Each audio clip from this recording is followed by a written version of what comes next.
Welcome to Outabounds Ski and Board. Today, K2’s Mo Oakley will tell us the construction and performance characteristics of the K2 ski line, including the Mindbender, which is my everyday driver. Here's Mo.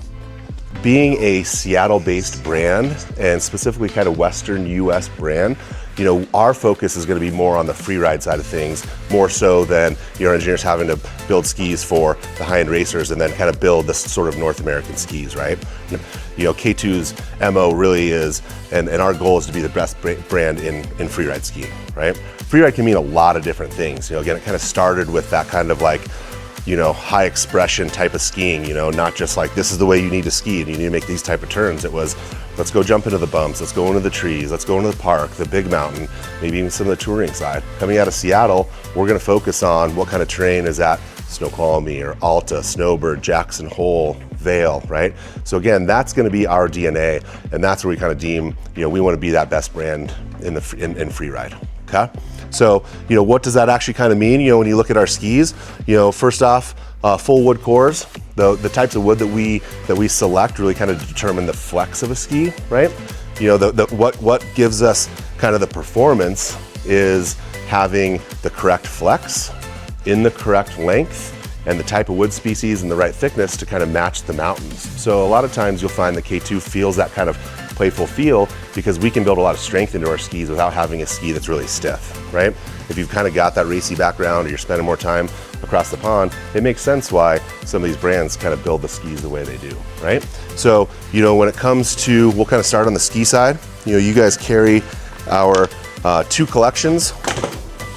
You've got Mindbender, directional freeride skis, and then you got Reckoner, all mountain twin tips, okay? And again, wide age range, lots of freedom, lots of style to all of it. But when we're talking about the design aspects of what kind of gives K2 the feel that we do, we can build a lot of strength into our skis and dampness and stability without necessarily making a ski that is overly stiff, okay? So again, we start with a full wood core, okay? And just to kind of talk about that kind of flex of a ski, there's sort of three aspects that come to give the ski its feel. First off is the type of wood. So we talk about Aspen microblock. Aspen's a really lightweight core that has a lot of rebound energy and a lot of, it's a pretty lightweight, but again, a lot of energy. We use the macro block, so when we actually adhere everything back together, you still get that kind of dampness out of it, okay? And then from there, in the Mindbender 90C, we use, to gain what we call our torsion control design out of the ski, we talk about having a lot of precision up in the front of the ski, power underfoot, and a more compliant tail, okay? So again, with K2, you're typically gonna kind of find that kind of softer flex because we feel that if you can really round that ski, bend that ski up on an edge, on the conditions that we have here, which tend to be soft, yeah, you might find some hard packed days, or you might sell some skis out in Vermont where you kind of get that little more like blue ice. But if you can bend a ski and you can increase that effective edge, you're gonna have a really kind of nice, smooth, stable ride for a really wide audience out there, okay? So again, what gives K2 that flex? We talked about that wood core. The next part is what we call our correct flex. Every single ski in our lineup has what we deem the correct flex for that weight category, okay?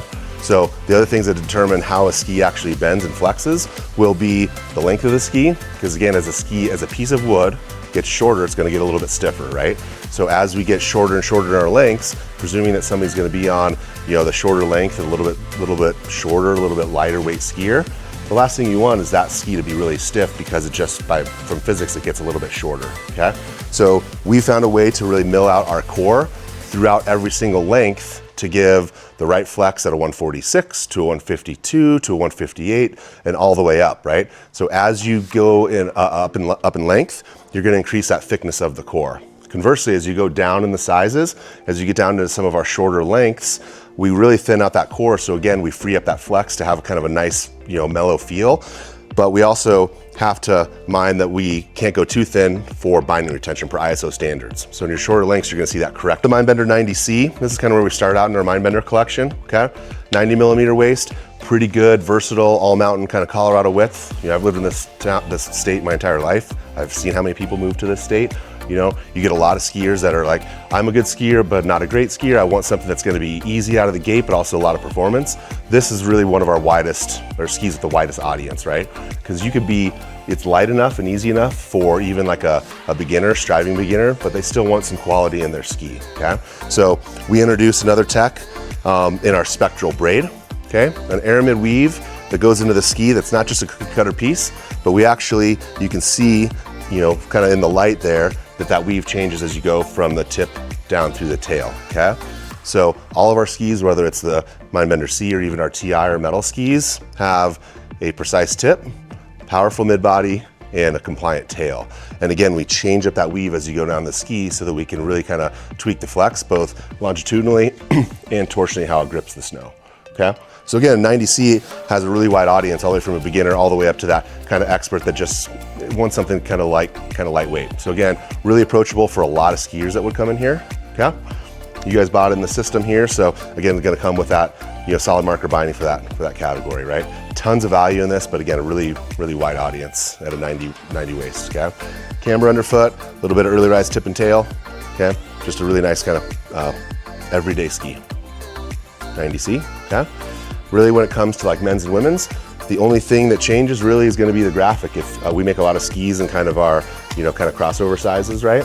So men's and ladies, we actually use the same core, same material that goes into it. It's 2025 for a company that kind of built the ladies specific side back in the day. You know, we found that really just that flex and the weight, or that length, you know, according to the type of skier that's on it, we just want that to be specific to that type of skier, not just men versus women, okay? So 90C.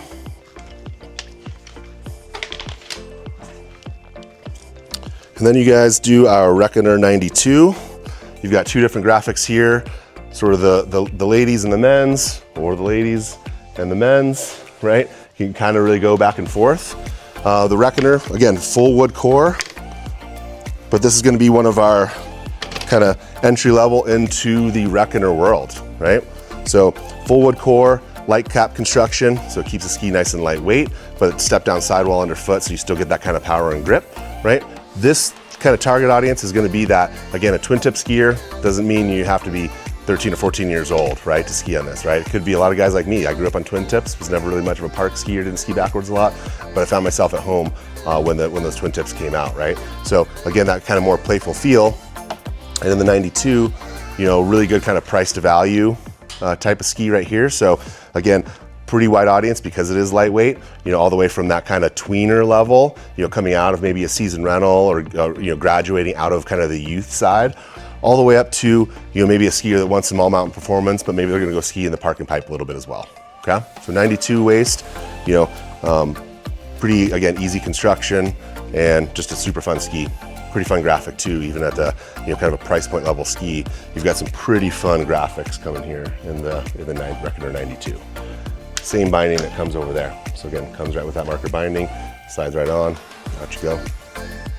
The nice thing about K2, here's one thing that I would, you know, even if we had, let's say, half our catalog up here, if you had a bunch of different skis, K2's audience is pretty wide. Again, I've sold a lot of other brands, worked for other brands where it's like, maybe that sweet spot's not there. Fantastic skis when you ride on them. With K2, being that kind of, you know, forgiving feel with that wood core, you're not gonna over K2 someone these days. I feel like even a beginner-ish to intermediate skier can be on our expert level skis because our skis reward aggression, but they don't require it, okay?